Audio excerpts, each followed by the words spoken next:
She spent $14 and 3 sleepless nights making the only dress she would ever wear into a room like that one. She had no idea that within the hour, everything she believed about her own life would change, and that the man who saw what happened to her in that hallway would never be able to look away from her again. It was supposed to be the easiest night of her life. Stand by the catering table, smile when spoken to, disappear before anyone asked her name twice. Instead, she found herself standing in front of a mirror in a side hallway of one of the largest charity galas the city had ever hosted, watching the seam of her dress give way at the worst possible second, in front of the one person whose family could end her night, her job, and her reputation with a single sentence. He said nothing, and that single choice, made in under 10 seconds by a stranger she had never met, would quietly rewrite the next year of both of their lives. By the end of this story, you will understand exactly what one torn seam cost two families, and what it eventually gave them instead. Because nothing about this night was as simple as it looked from the outside. Her name was Maya Bennett. She had never been invited to a single event like the one she was about to walk into.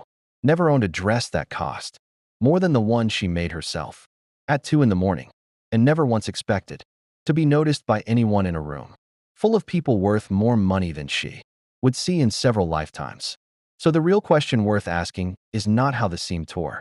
It is how a 24-year-old woman with $31 in her checking account ended up standing in the same ballroom as the heir to one of the largest companies in the country in the first place, and why that same heir, a man already promised to someone else by his own family, chose silence over exposing her the moment he had every reason and every opportunity to do otherwise.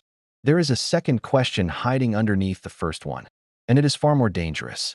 What happens when two families, who have spent their entire lives protecting their image, discover the truth about what really happened that night, and who was actually responsible for it?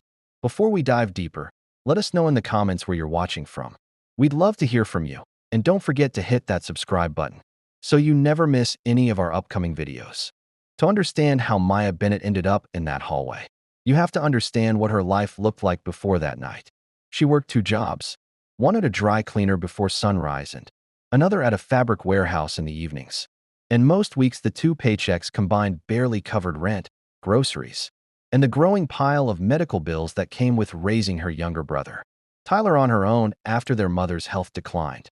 She had not bought herself a new piece of clothing in over 2 years. Every dress she owned, she had made herself, sitting at a second-hand sewing machine that rattled louder than it should.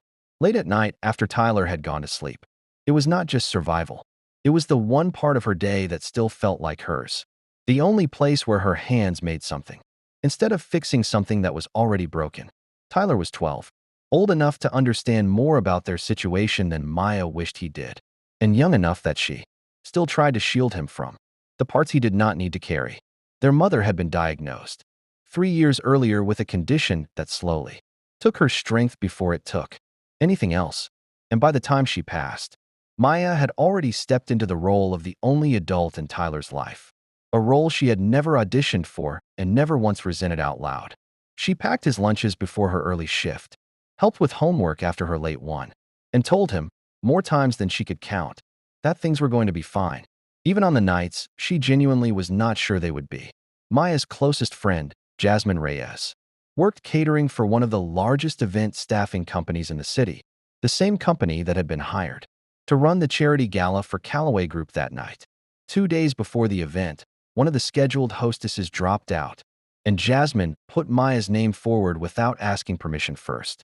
Knowing her friend could use the extra pay and knowing, more quietly, that Maya had spent years dreaming about what it would feel like to walk into a room like that one, even for an hour, Maya almost said no. She had nothing close to appropriate to wear, and the idea of standing in a ballroom full of people who could buy her entire apartment building without checking their bank balance first made her stomach turn. But she said yes anyway, and 2 nights before the gala, she sat down at that same rattling sewing machine and built herself a dress out of fabric she had been saving for a project that was supposed to be for someone else. On the night of the event, something shifted in her that she had not planned for. She arrived ready to work, to stay near the edges of the room, to be useful and invisible at the same time. But standing in the staff entrance, looking through the doorway at the chandeliers and the orchestra, and the hundreds of people who belonged there in a way she never would, she made a decision that surprised even her. For one night, she did not want to be staff. She wanted to walk through that door as a guest. Just once, even if no one in that room ever knew her name. Jasmine covered for her without hesitation. Maya stepped out of her work clothes, into the dress she had sewn herself, and walked toward the ballroom floor with her heart pounding harder than it had in years.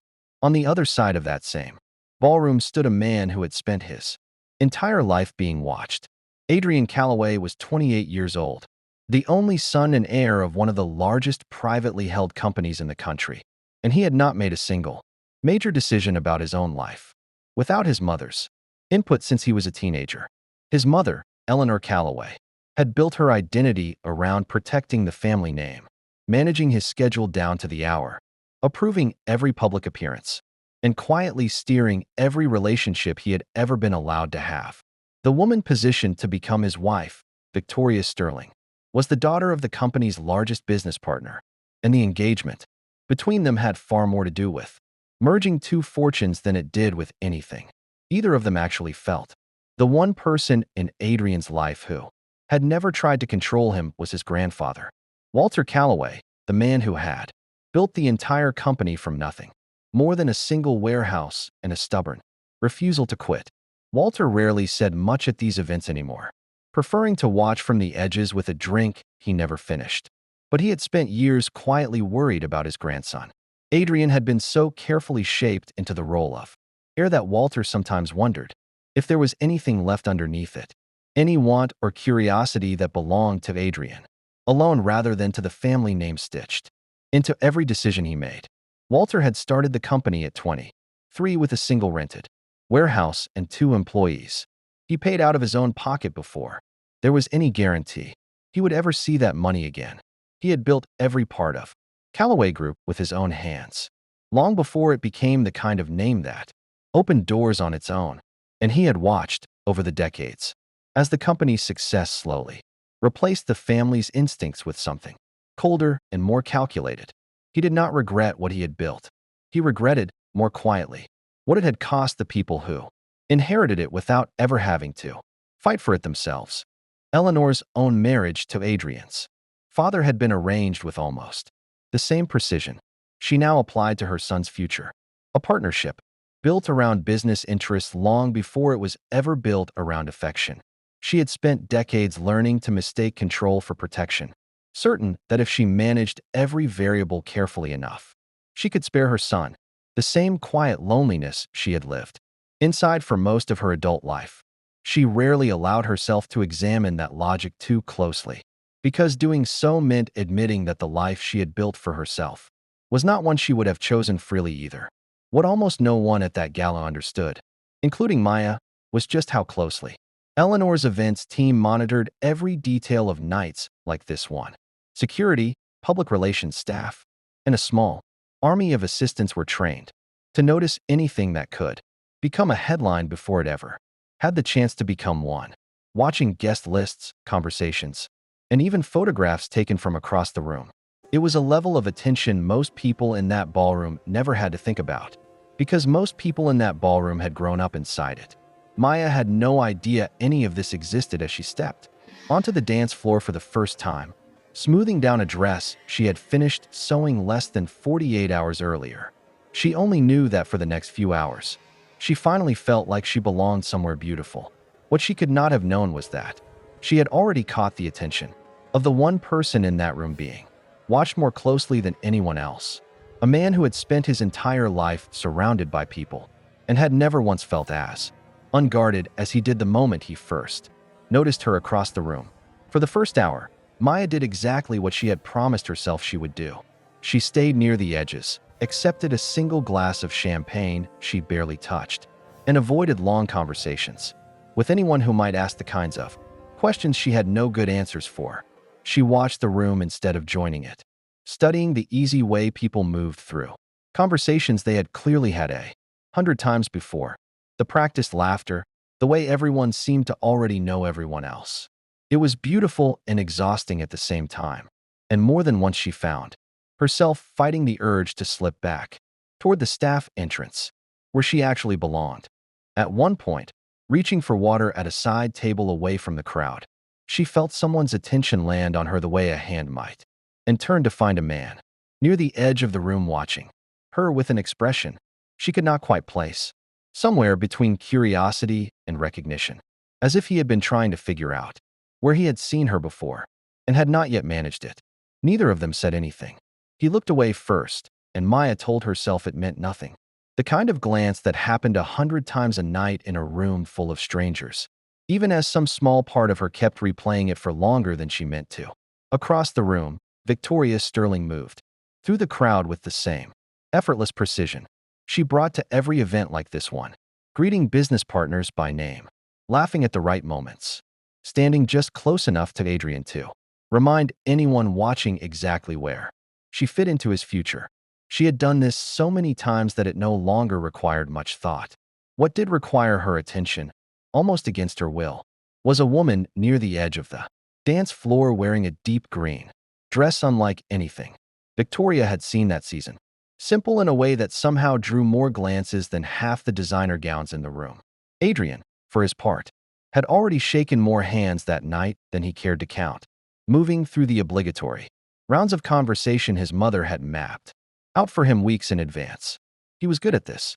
He had been trained to be good at this since before he understood what any of it meant.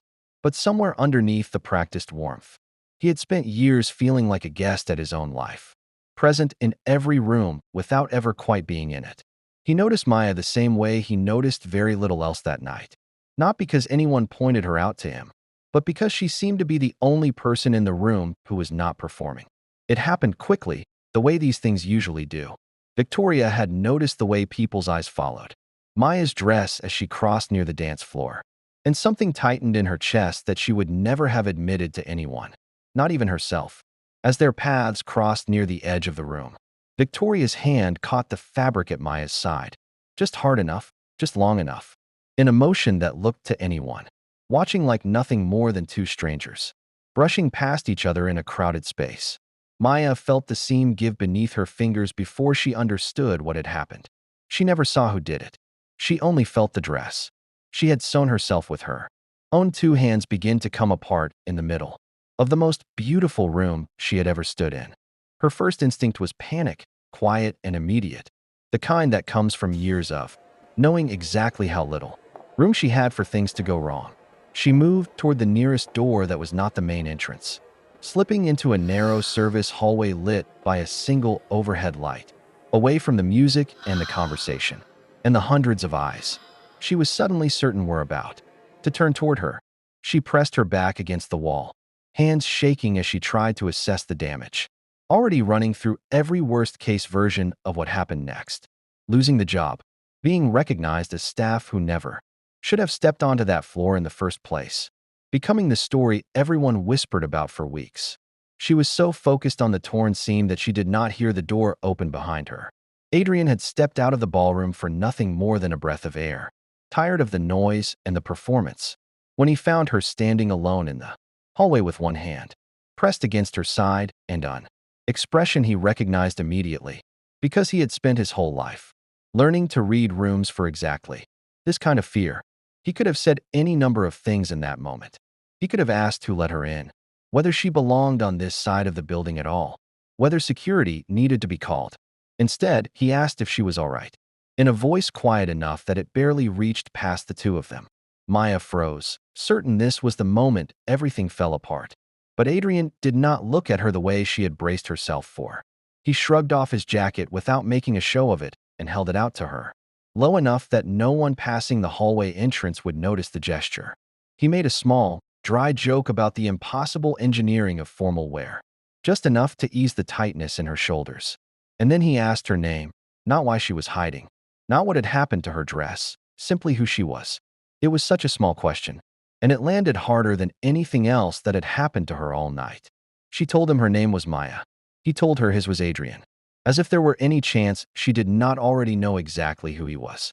For a few seconds, standing in a hallway that smelled like floor polish and old wood, Neither of them said anything else, both of them aware that whatever this was, it had already become something neither of them planned for. Maya pulled his jacket tighter around herself and allowed herself, just for a moment, to stop calculating what might go wrong next. That moment did not last. Footsteps echoed from the far end of the hallway, even and unhurried. The kind of walk that belonged to someone whose job was to notice things before anyone else did. Adrian recognized the sound immediately. It was one of his mother's event staff, the same team trained to catch anything that could become a headline before it had the chance to become one. And they were walking directly toward the two of them with no sign of slowing down. Adrian did not hesitate. He guided Maya further down the hallway toward a side exit normally used for deliveries, moving with the kind of calm that comes from years of knowing every inch of a building. Like this one, he told her to keep his jacket, said it would draw less attention than walking back through the ballroom in a torn dress, and asked, almost as an afterthought, where she worked, in case he ever needed something altered. She gave him the name of the fabric warehouse, without thinking too hard about why he was asking.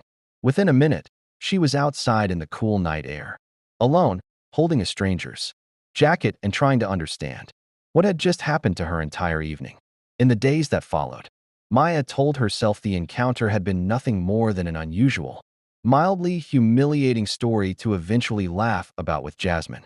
She did not expect to see Adrian Calloway again, and she certainly did not expect him to walk into the fabric warehouse 3 days later, holding a jacket that needed a button replaced that did not, in fact, need replacing at all. She recognized him instantly. He pretended, badly, not to be looking for her specifically. From that visit forward, his appearances became a quiet, irregular pattern, never enough to draw outside attention, but consistent enough that Maya began to notice the particular sound of the front door whenever he walked through it. That first visit lasted longer than either of them expected. Adrian set the jacket on the counter and admitted, after a long pause, that the button had never actually been loose, that he had simply wanted an excuse to make sure she had gotten home safely the night of the gala. Maya laughed before she could stop herself, the first real laugh she had allowed herself in days, and told him that was, without question, the worst lie she had ever heard from someone wealthy enough to afford a better one. He asked, somewhat seriously, whether her dress could be repaired. She told him she had already taken it apart for the fabric, because nothing in her life had room to sit and used for long, least of all a dress that had nearly cost her everything in one night. They talked for almost an hour that afternoon, about nothing in particular and everything that mattered, the warehouse around them, smelling faintly of starch and steam from the presses in the back room. When he finally left, Maya stood at the counter for a long moment afterward, unsure whether to feel flattered or frightened by how easily she had let herself talk to him, and equally unsure which of those feelings she trusted less.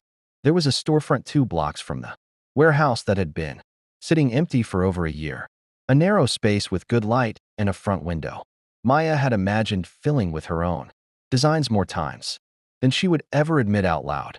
She mentioned it to Adrian once, almost in passing, expecting him to forget it the way most people forgot the small things. She said about her own future. He did not forget it. He asked about it again weeks later, in detail, the kind of detail that told her he had actually been thinking about it rather than simply being polite. Their conversations never moved quickly. Neither of them treated this as anything they could afford to call by its real name. Not yet, not with everything standing on either side of it. But something built between them in the space of those weeks. In unhurried conversations, at the warehouse counter, and the occasional coffee grab too, streets away from anywhere either of them was likely to be recognized. For the first time in longer than he could remember, Adrian found himself looking forward to something that had nothing to do with the family name he carried.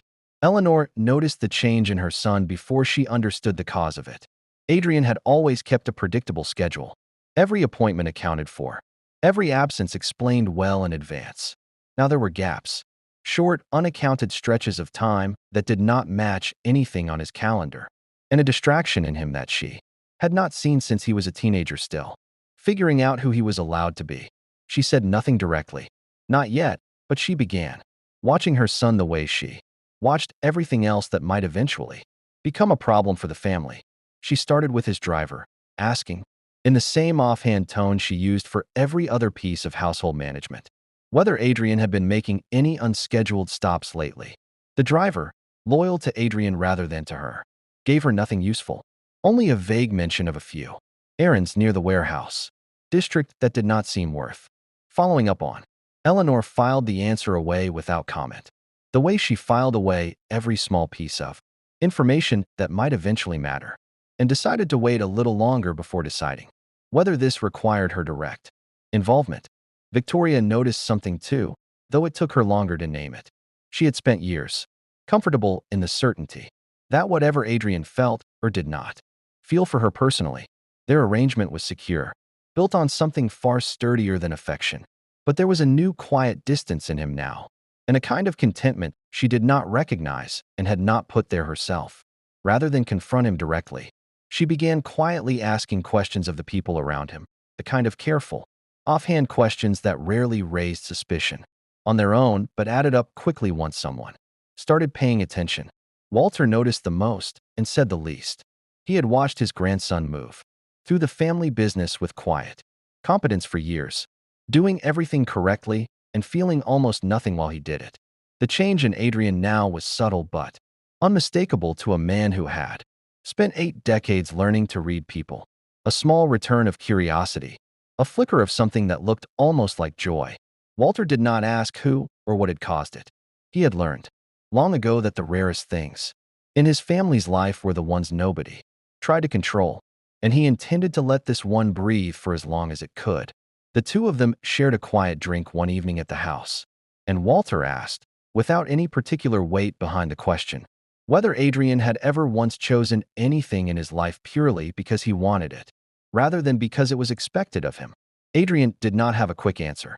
Walter told him, almost offhandedly, that a company was only worth inheriting if the person inheriting it still had something in his life that belonged to him and no one else, and that he hoped, whatever was putting that look on his grandson's face lately, Adrian would not let anyone talk him out of it too easily.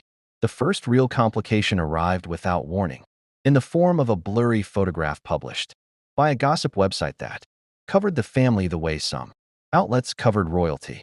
The photo showed Adrian sitting across from a woman at a small coffee shop, her face turned just enough away from the camera that no one could say with certainty who she was.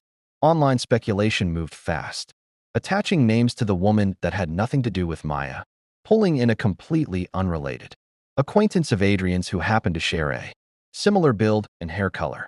Eleanor's team scrambled to manage the story, chasing down the wrong woman entirely, issuing careful statements about a friendship that did not exist, all while the real source of Adrian's distraction continued, working quietly, 2 blocks from an empty storefront, unaware she had narrowly avoided becoming the headline herself.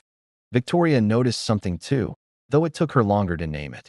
She had spent years comfortable in the certainty that whatever Adrian felt or did not feel for her personally, their arrangement was secure, built on something far sturdier than affection. But there was a new quiet distance in him now, and a kind of contentment she did not recognize and had not put there herself. Rather than confront him directly, she began quietly asking questions of the people around him, the kind of careful, offhand questions that rarely raised suspicion on their own but added up quickly once someone started paying attention. Walter noticed the most and said the least. He had watched his grandson move through the family business with quiet competence for years, doing everything correctly and feeling almost nothing while he did it. The change in Adrian now was subtle but unmistakable to a man who had spent 8 decades learning to read people. A small return of curiosity, a flicker of something that looked almost like joy. Walter did not ask who or what had caused it. He had learned long ago that the rarest things in his family's life were the ones nobody tried to control, and he intended to let this one breathe for as long as it could. The two of them shared a quiet drink one evening at the house, and Walter asked, without any particular weight behind the question, whether Adrian had ever once chosen anything in his life purely because he wanted it, rather than because it was expected of him. Adrian did not have a quick answer. Walter told him, almost offhandedly, that a company was only worth inheriting if the person inheriting it still had something in his life that belonged to him and no one else, and that he hoped, whatever was putting that look on his grandson's face lately. Adrian would not let anyone talk him out of it too easily. The first real complication arrived without warning, in the form of a blurry photograph published by a gossip website that covered the family the way some outlets covered royalty. The photo showed Adrian sitting across from a woman at a small coffee shop, her face turned just enough away from the camera that no one could say with certainty who she was. Online speculation moved fast, attaching names to the woman that had nothing to do with Maya, pulling in a completely unrelated acquaintance of Adrian's who happened to share a similar build and hair color. Eleanor's team scrambled to manage the story, chasing down the wrong woman entirely, issuing careful statements about a friendship that did not exist, all while the real source of Adrian's distraction continued, working quietly, 2 blocks from an empty storefront, unaware she had narrowly avoided becoming the headline herself. While all of this unfolded around Adrian's world, Maya's own life had not slowed down to make room for any of it. Tyler's medical bills had grown heavier that month, a new round of tests their insurance only partially covered, and her landlord had begun sending notices that used words like final and immediate in ways that made her stomach drop every time she opened the mailbox. She thought, more than once, about simply telling Adrian the truth of how close to the edge she was living. She always stopped herself before the words came out. She did not want to become someone he felt obligated to fix. She wanted, more than she wanted almost anything else, to be seen as someone standing on her own 2 feet, even while those feet were shaking. One night that same week, Tyler found her sitting at the kitchen table, with the landlord's notice spread out in front of her, the word final printed in bold letters near the top, and asked, in the careful voice of a child who had learned to read adult silence long before he should have needed to, whether they were going to have to move again. Maya told him no, the same way she had told him no every other time.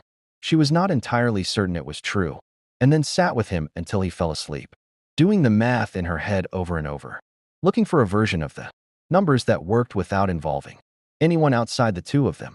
She thought about Adrian more than once during those calculations, and hated herself a little each time for it, because some quiet part of her recognized exactly how easy it would be to mention any of this to him, and exactly how much that would change the shape of whatever they were building.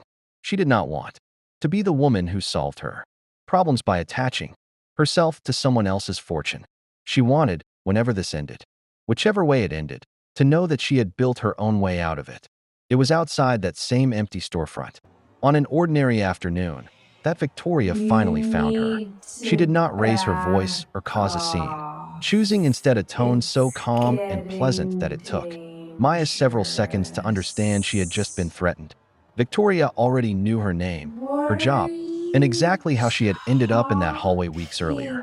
She made it clear, without about? ever once sounding cruel, that she knew precisely who Maya was, and that the question Walk now was simply what Maya intended to away, do about it. Victoria laid it out with the same or composure she brought you'll to every room she had ever walked into. regret it. She did not need to raise her voice or threaten anything directly. Are She simply you explained, in plain terms, what would happen if certain threatening people learned that the me? family's heir had been quietly spending his free time with a warehouse worker who had walked uninvited into a private event. She described, almost gently, how quickly a story like that could spread once it reached the wrong set of ears, and how little control Maya would have over what was said about her once it did. Her offer was simple. Step back, quietly and completely, and none of this would ever need to go any further. You don't have to say anything right now, Victoria told her, her voice as pleasant as if she were discussing the weather.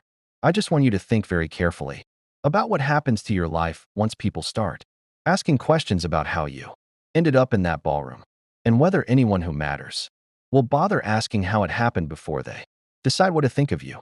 Maya said nothing in response, because there was nothing she could say that would change the math of what Victoria had just laid out in front of her, plainly and without a single raised word. Maya did not sleep that night or the next one. She thought about Tyler, about the apartment they could not afford to lose, about the storefront she had let herself imagine for the first time in years, and about how quickly all of it could disappear if she allowed herself to become a headline instead of a person. By the end of the week, she had made her decision. She stopped answering Adrian's messages. She found small, practical reasons to be elsewhere whenever she suspected he might come by the warehouse. She told herself this was the responsible choice, the protective choice, the only choice that made sense for someone in her position. It did not feel like any of those things. It only felt like loss. Jasmine found her crying in the back room of the warehouse one evening after closing, and when Maya finally told her what Victoria had said, Jasmine wanted to march straight to the Callaway estate and say something herself, certain there had to be a version of this where Maya did not have to be the only one who paid a price. Maya made her promise not to, reminding her, gently, that anger did not change who had the power in this situation, and that the only thing she could control right now was making sure Tyler never found out how close they had come to losing everything over a dress. Adrian noticed the silence almost immediately, and unlike most things in his life, this was not something his team could schedule an explanation for. He went to the warehouse twice and was told, both times, that Maya was unavailable. He sent messages that went unanswered, each one a little more careful than the last, trying not to push too hard while clearly unable to stop himself from trying at all. Something had changed, abruptly and without explanation. And the only thing Adrian could think to ask himself was who had gotten to her, and why. He confronted his mother directly, something he had never once done in his entire adult life. He asked her, without softening the question, whether she had anything to do with Maya suddenly disappearing from his life. Eleanor did not flinch, and her answer was careful in the way all of her answers were careful. I have not said a single word to her, Eleanor told him, which was, technically, the truth. I have not had to. Adrian asked what that was supposed to mean, and Eleanor only told him that some problems solved themselves once the people involved understood what they stood to lose. A sentence that told him far more than she likely intended it to. She had not personally said a word to Maya. She did not deny knowing who Maya was, or that she had been watching the situation closely for weeks. What she did not say, and what Adrian would not learn until later, was that she had not needed to act at all, because someone else had already done the work for her. It was Walter who finally gave Adrian a piece of the truth no one else in the family had been willing to share. He admitted he had known about Maya almost from the beginning, having noticed the change in his grandson long before. Eleanor had named it as a problem. He told Adrian, in a voice that carried decades of quiet patience, that he had not seen his grandson look the way he had looked in those weeks since. Adrian was a small boy who had not yet learned to perform for anyone. Walter said he had stayed quiet on purpose, hoping to give the two of them room to find their own way, without the family's usual instinct to manage and control closing in around it too soon. Then Walter told him something else, something he had decided weeks earlier and simply been waiting for the right moment to say out loud. He had arranged to leave a controlling share of Callaway Group directly to Adrian, independent of any marriage contract, independent of Eleanor's approval, independent of anything except Adrian's own name on a piece of paper Walter had already signed. For the first time in his adult life, Adrian's future did not depend on choosing the partner his family had selected for him. He was free to choose for himself, and the only question left was whether he had already lost the chance to use that freedom. He went looking for Maya the same evening Walter told him, certain that once she understood nothing stood between them anymore. Everything could go back to the way it had been just weeks earlier. Instead, he learned from Jasmine, reluctantly and with visible guilt, that Maya had already given notice at the warehouse and was making arrangements to leave the city entirely, taking Tyler somewhere quiet enough that no one connected to the Callaway name would ever think to look for either of them again. He found her on the evening before she planned to leave, standing outside the same storefront where Victoria had cornered her weeks earlier, looking at the empty space one last time before walking away from the version of her future she had allowed herself to imagine there. Adrian did not waste time with anything careful or rehearsed. He told her everything, what Victoria had said to her without his knowledge, what his mother had and had not done, and what Walter had given him with no conditions attached. He told her plainly that none of it mattered if she was no longer standing in front of him by the time he finished explaining it. Maya listened to all of it without moving, and when he finished, the question she asked was not the one he expected. She did not ask if he meant what he said, or whether his family would ever truly accept her. She asked him how she was supposed to believe she could ever be seen as his equal in a World built entirely around money and image. When everyone in that world would always know exactly where she had come from and exactly how little she had when she got there. It was the most honest thing either of them had said to each other since the night they met. I don't know how to make the world stop looking at where you came from, Adrian told her, and I'm not going to pretend I do. But I'm done letting other people decide who I'm allowed to want in my life. And I would rather spend every day proving to you that you belong wherever I am than spend one more day pretending I'm fine without you. Maya looked at him for a long moment, the storefront window reflecting both of their faces back at her in the evening light, and asked quietly if he understood that she would never be the kind of partner who simply went along with whatever his world decided about her. Adrian told her that was exactly the partner he wanted.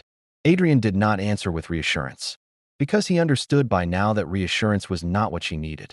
He told her he was not asking to rescue her from anything, and had no interest in turning her into someone's idea of a charity case, dressed up as a love story. What he wanted, if she would let him, was to be a partner in the one thing that had always been entirely hers, the storefront she had imagined, filling with her own designs since before either of them had ever heard of the other.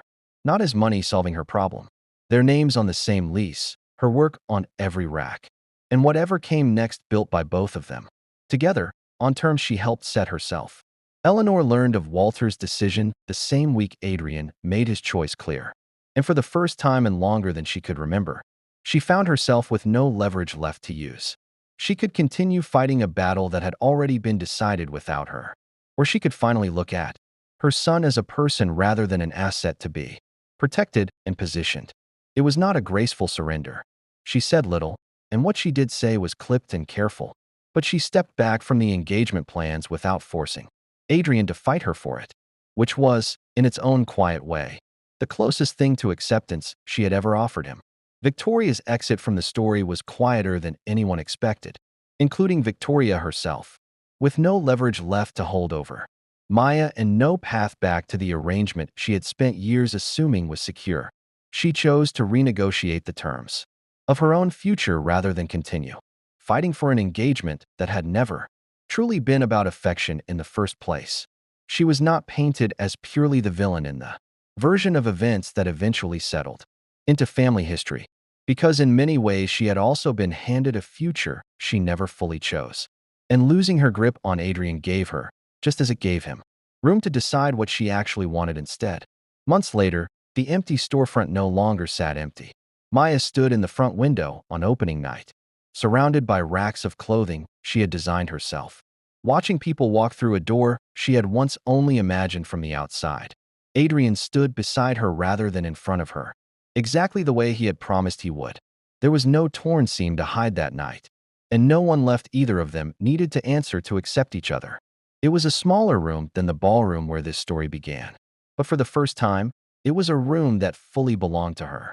Tyler spent most of the opening night weaving through the racks, proudly telling anyone who would listen that his sister had made every single piece in the room herself, and Maya let him, because watching him brag about her work felt like its own kind of repayment for every late night he had fallen asleep to the sound of her sewing machine. Near the end of the evening, Eleanor stopped by briefly, staying only long enough to examine the stitching on a single jacket near the front window, and to tell Maya, in a tone that cost her more than anyone in the room understood, that the work was good. It was not warmth, not yet, but it was the first thing Eleanor had ever given her without being asked, and Maya chose to let that be enough for now. So here is the question worth sitting with once this story ends. Adrian Calloway had every reason that night to say something the moment he saw what happened to her dress, and he chose silence instead, a choice that changed the direction of both of their lives. Would you have done the same thing in his position? Or would you have said something the second you noticed? Tell us in the comments what you would have done if you were standing in that hallway, the one who saw the dress tear first. Would you have stayed quiet the way Adrian did, knowing what it might cost you? Or would you have said something the moment you noticed, even if it meant embarrassing a stranger you would likely never see again? There is rarely a clean answer to a question like that, and that is exactly why stories, like Maya and Adrian's, tend to stay with people long after the final scene fades. If this story kept you watching until the very end, you are exactly the kind of viewer we make these videos for. And we have several more stories coming that follow people who found themselves standing at the edge of a world they were never supposed to enter, with far more at stake than a torn dress. One of them involves a woman who inherited a debt she never agreed to, and a man determined to make her pay for it personally. And it is, in its own way, even harder to look away from than this one. Let us know where you are watching from tonight. Tell us honestly what you would have done in Maya's place. And if you want to be there the moment our next story goes live, make sure you are subscribed and that your notifications are turned on, because we post new stories like this one regularly, and we would hate for you to miss the next one.